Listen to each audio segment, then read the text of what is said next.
Ladies and gentlemen, joining us now is a surefire Hall of Famer. A man who changed the game of football whenever he started lining up at pass rusher.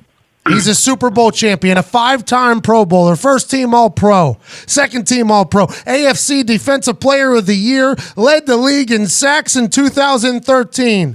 Listen to this. 527 total tackles in the NFL, 123 sacks, 52 forced fumbles. Now he's a pass rushing consultant for the Indianapolis Colts. Ladies and gentlemen, number 98, Robert Mathis.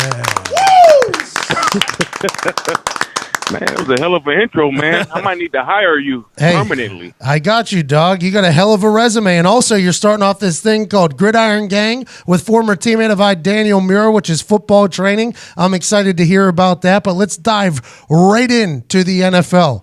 The Combine just happened here in Indianapolis. You're an Indianapolis hero with the Colts. I assume when you were coming out of college, out of A&M down there in Alabama, you were not invited to the Combine. Is that accurate? I was not a Combine invitee. Okay, so your pro day happens and the Colts work you out, I assume, and Bill Polian says, you know what, that little guy from Alabama A&M looks like he could be a monster on the end for us. Yeah, I wish it had went down like that. But my pro day was actually a favor to my agent, and so I owe him a lot, and I'm still with him this day. But it was just. I got the opportunity, man. I had to make the most of it, like, seriously. What did you run your 40 in? I had a 4.51. Jesus. Woo. So those numbers would still hold up right now. If you were to go to the Combine right now, not that you would run a 4.51 now, but if you were to run a 4.51 right now, the world would turn their head at Robert Mathis, I would assume. Yeah, but these guys, they're humming, man. I think I saw a guy that ran a 4.41.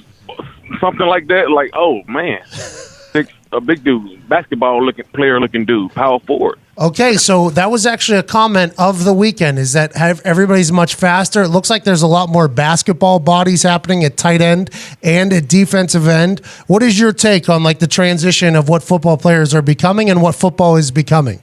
Well, I'd like to think Freeney and I had a little part to play in that. We kind of ushered in the smaller, more speedier type defensive end or edge rusher type of guy, but it was. Yeah, I'm loving it, man. But it's bigger, faster, stronger. That's always been the battle cry of the NFL. So you are coaching now at the NFL. Have you enjoyed that process? And is a guy like Darius Leonard the people that make you come into work the next day and just be excited about it?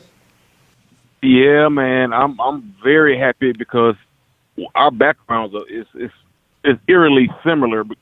He's a Q dog. small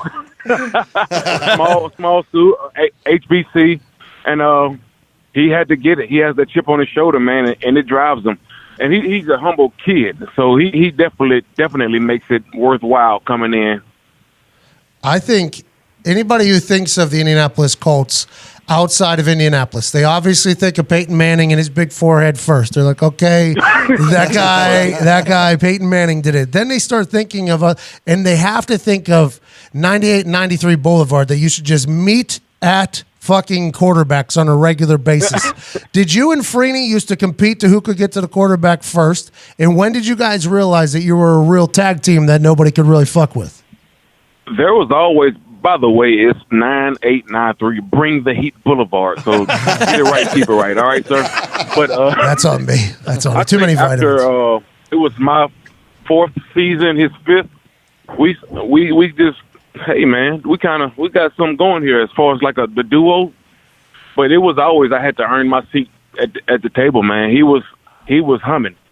He had the respect around the league, and I just really had to. I had to earn my seat, man. So it was that solid competition.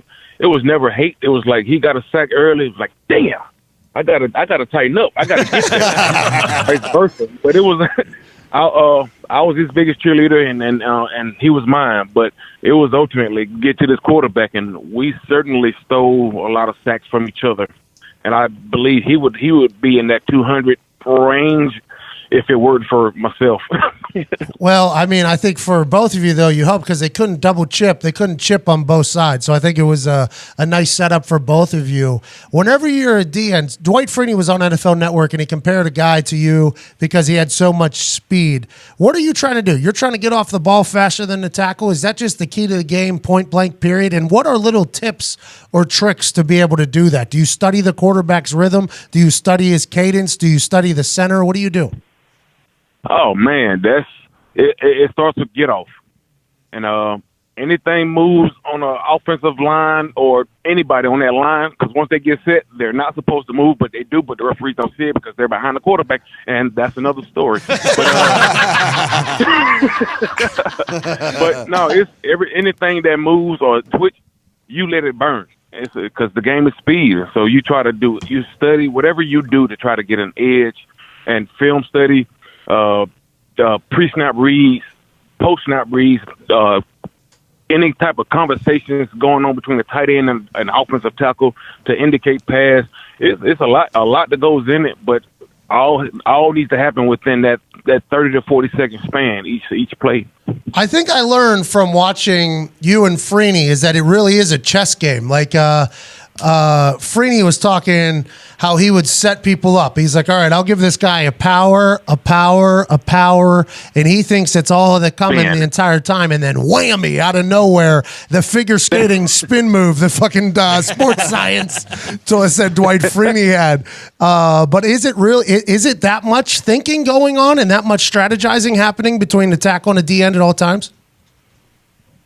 Yeah, in a sense, because you want to do all your thinking during the week and pre-snaps. So when you get the huddle call, and you want to do all your thinking then. And when that ball is snapped, no more thinking. It's all due. It's all due. So you just go, let it rip, man, and trust your preparation. Strip sack on Peyton Manning led to a touchdown, I believe, for Eric Walden. I think, is that the biggest sack of your career?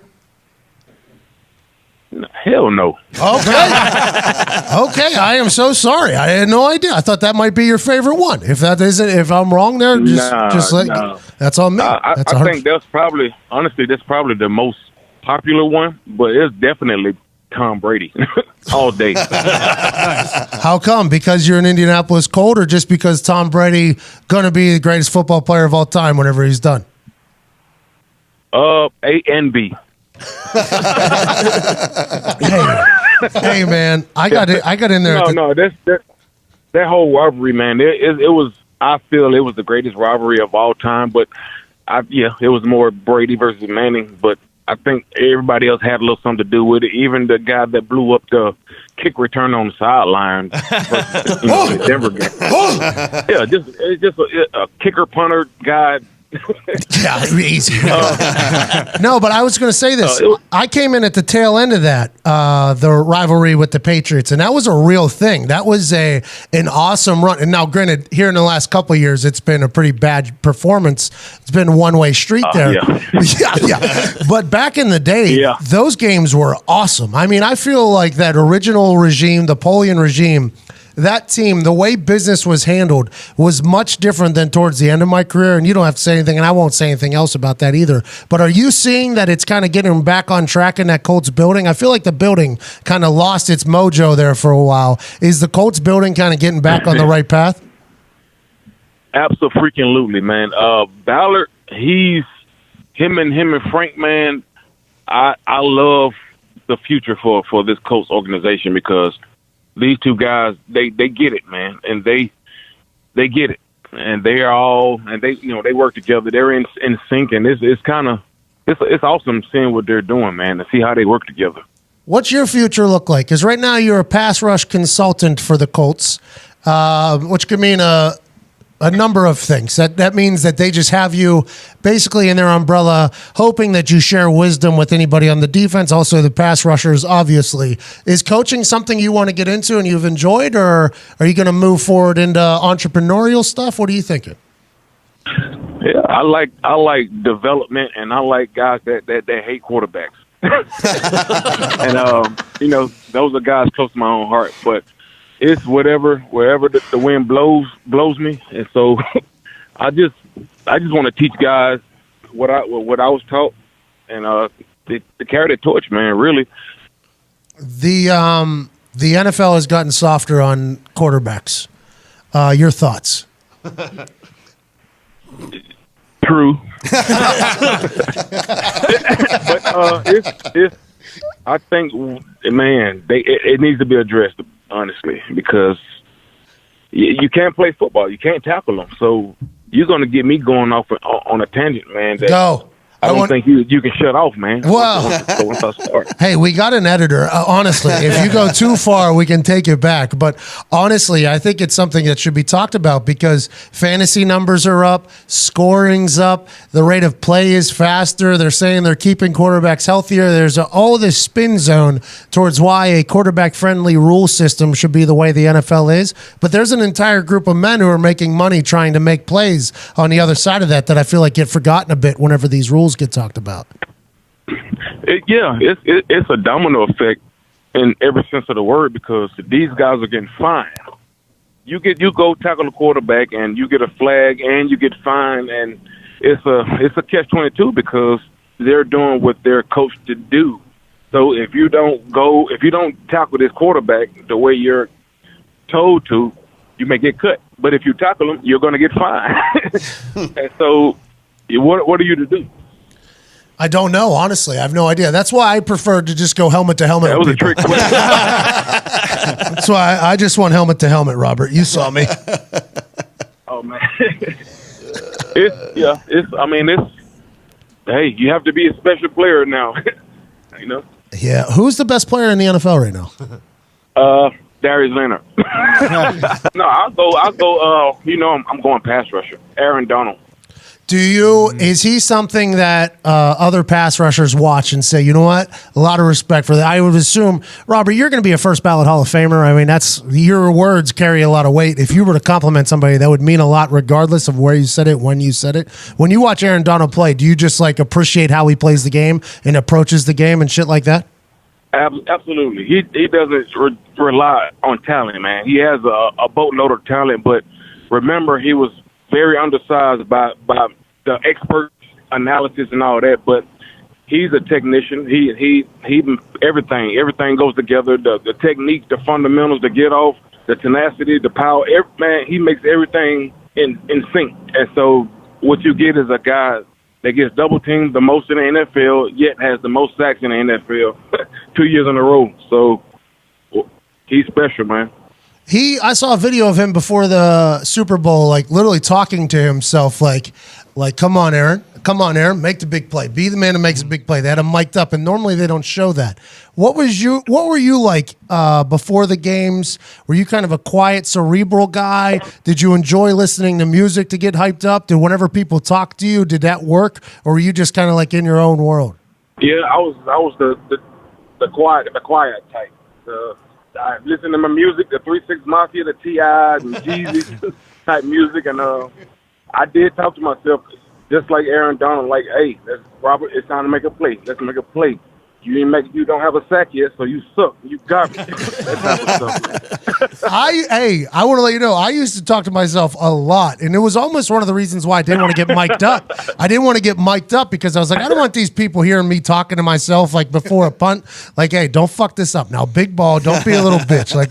And I didn't want to be mic'd up for that. And then I saw what Aaron Donald does. I'm like, oh shit, I should have been mic'd up back there. I feel like that's what we do. I guarantee you, they would have loved to have mic'd you up, man.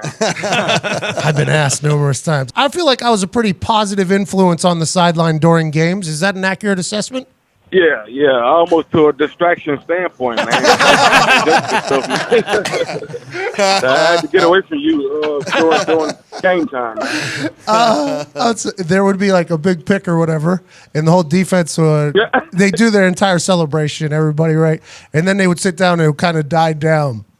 And I didn't know. I thought it was the right time for me to come in because it kind of died in. And I would poke my head and be like, hey, big fucking play there. And I just get nasty looks from some people. I'm like, oh, I learned the room, Pat. I'm going to walk out. That's on me, man. 100% on me. Hey, do you have any Do you have any cars that are worth a shit, man? You got any ponies in the garage? You got any good cars? Man, 96 Impala, man. I had to circle the wagons and get me another one, man. So I have a 1970 Chevelle being worked on, but that's about it, man. My wife, she has the good stuff. She has a Porsche Panamera, Range Rover. Woo! Yeah, man. Yeah. I got a F-150 truck. How about that? Hey, is that Harley one? You had that Harley one. Is that the Harley don't? Not the Harley. He had a Harley Davidson truck. Wasn't it a Harley Davidson F-150? Is that what it was? Yes, it was. That thing was clean. It was like a black Harley Davidson edition of the F-150. It was really nice. When I got the Mustang, the Shelby, 600 and some horses or whatever, you know? To throw that in. Yeah. I want to say I walked into the locker room, chest up a little bit higher, chest up a little bit higher. No big deal, guys. Got a Shelby outside if you want to go see it. And the Hellcat was coming. They came out like a month later or something like that. It was the first thing I heard from Robert that day.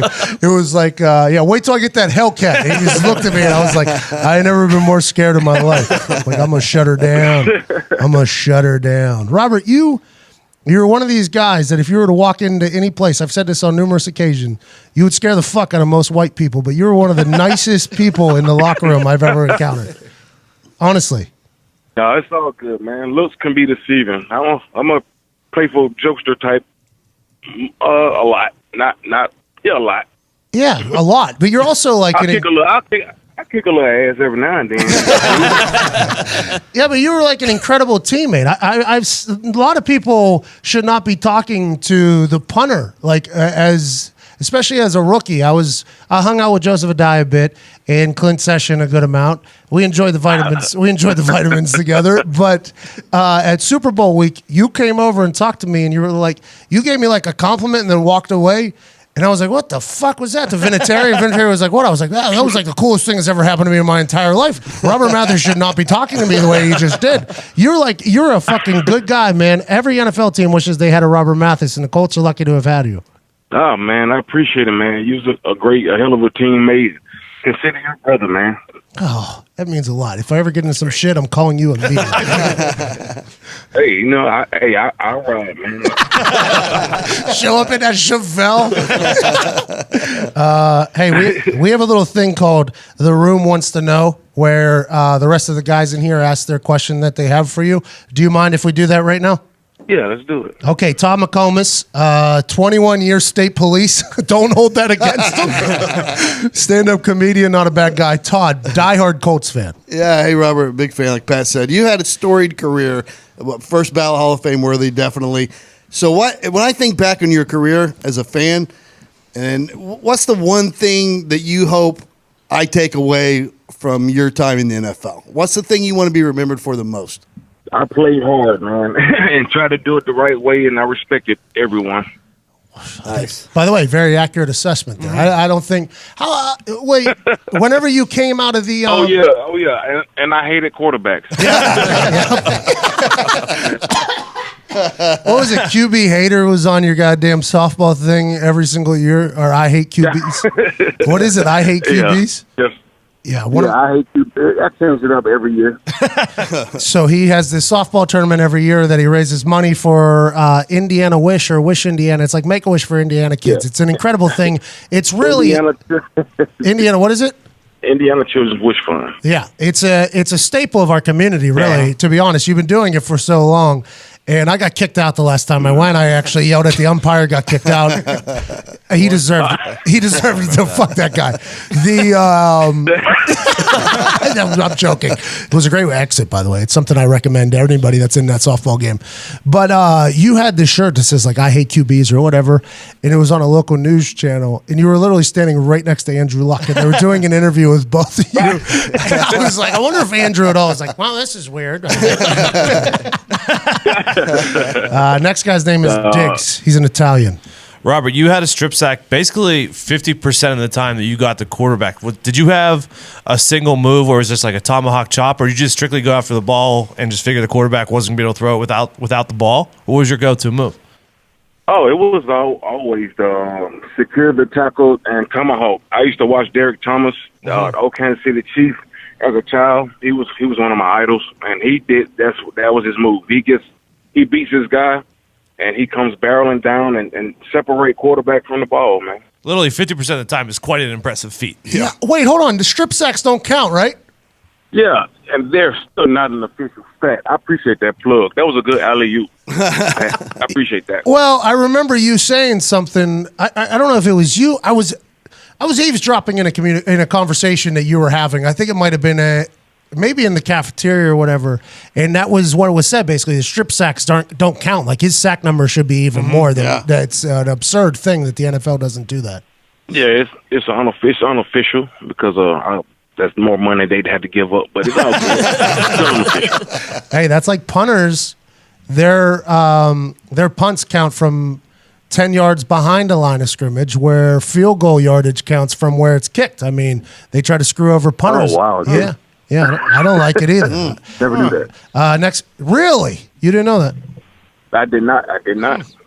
See, I'm happy this is an informational show. Educational podcast. Yeah, we are. We're an educational show.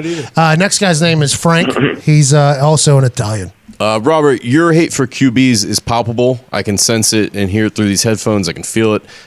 Who is maybe one or two number one QB all time that you hate, that you can't stand? Gotta be. Besides Brady. I think we all know the answer to this one. Besides Brady. Oh, besides Brady? Oh man. Tom Brady, man. No, I Roethlisberger. Oh, I like that answer. I like that answer a lot because it sounds like his teammates feel the same way. Yeah. Just AB. Well, I mean that's personal to them. It's strictly business over here, buddy. Hey, how about him going out like media and throwing his teammates under the bus in the media? Did you hear that? Have you heard any of that? Yeah, that's not gangster right there. You don't do that. I agree, man. If you want to call out, the refs, do that. You want to call out somebody else's team, do that. I don't think you should be going to, especially as a quarterback. I don't think you go out and publicly throw your own teammates under the bus. Personally, I don't think that's just. Yeah. I don't think it's cool. Well, they basically validated AB. Yep. Antonio Brown kind of validates him. Yeah, it does. You're a lot of Pittsburgh people in the room.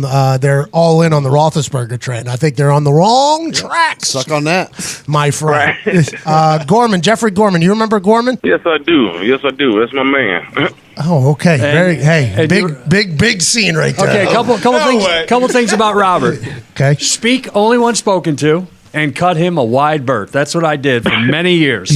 Speak when spoken to, and cut that man a wide berth. That was it. Simple. A wide berth? Wide berth. You just give him a lot of room, let him do what he wants, and Oh, Jesus. There's no way anybody knew what that meant. Cut a wide berth. Jeff's a 5-tool player here. I don't know if you knew that, Robert.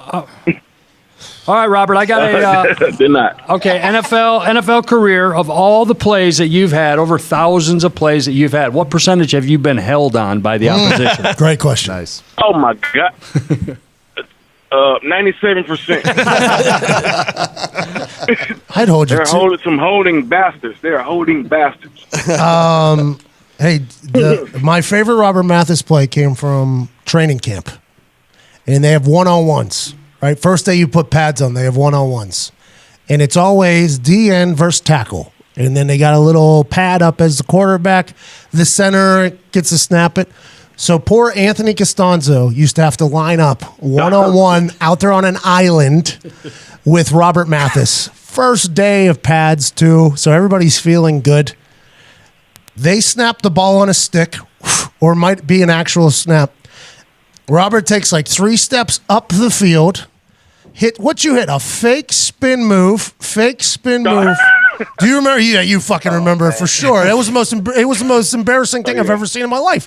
Fake spin move, then turns back, fake up thing, and Anthony falls and then goes up and underneath him and just bats the bag. And you see all the D linemen go nuts on thing, and all the offensive linemen just go straight to their helmet. What the fuck's supposed to happen there? And I think Costanzo almost took his helmet and threw it. Threw his helmet. Unbelievable. You're such a freak athlete. Such a freak athlete. I appreciate it. That was the N1 move that I really couldn't do it in the game. Kind of scared to do it. It was a fake spin move, turn, jab up and underneath. It was the most insane thing I've ever seen. We used to just go watch because we didn't have much going on in practice at that time. We would just go watch like one-on-ones, and then we'd be like, "Is Robert going today?" And they'd be like, "No." Like, all right, we're out of here. We're gonna go watch the wide receivers, I guess. Is Reggie going? No. Well, fuck. I guess we'll go to the fullbacks and linebackers. It was like me and Vinny just like showing up at the gate of like a theater. Who's performing tonight? Is Robert performing? Oh, yeah, we'll stick around. That was awesome. Those are good old days. This next guy's name is Zito, dumbest human on earth. Can't wait to hear what comes out of his mouth. Oh, hey, Mr. Mathis.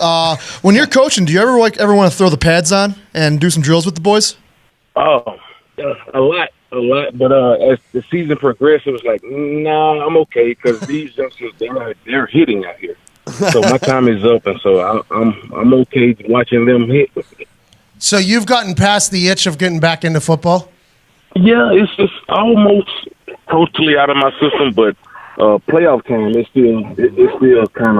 it still kind of lives in there. I think that is an accurate assessment for me as well.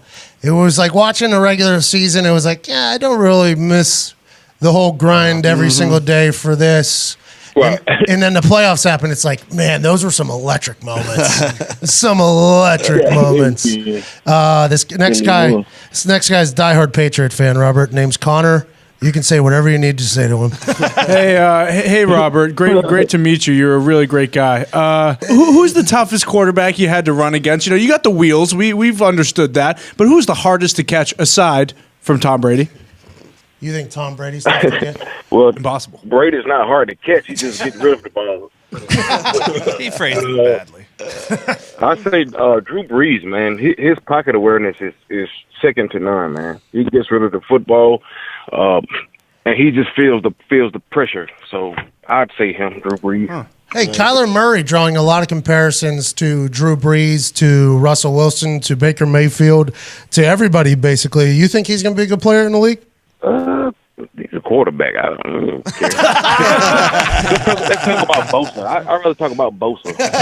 Hey, you like Bosa? Good Italian guy. You know, his grandpa, I think, was a hitman. He was in the family. Man, I don't see that. I see pass rusher. You like Bosa a lot, huh? Yeah, I like Bosa. His fucking thighs. But there's also a lot of other guys in this draft. It's a very deep draft, man, as far as edge and interior pass rusher. So I'm liking it, man. I'm liking it. Okay, this next guy's name is Ty Schmidt. He's from Iowa. Hates damn near everything about life. Robert, who was one of or the toughest tackle or offensive lineman you had to go against in your career? Oh, man. Hands down, Walter Jones, man. Wow. Walter Jones. He was a B and a half. So he's definitely the toughest. What was it? Because he got his hands on you fastest? Yeah. It's he make you think, and it takes Dwight to tell this story, and it's hilarious. But he would make you think you beat him around the edge, but he would straight put those big bear paws on your shoulder, and the next thing you know, he hit you right in the hip, and he stands you straight up.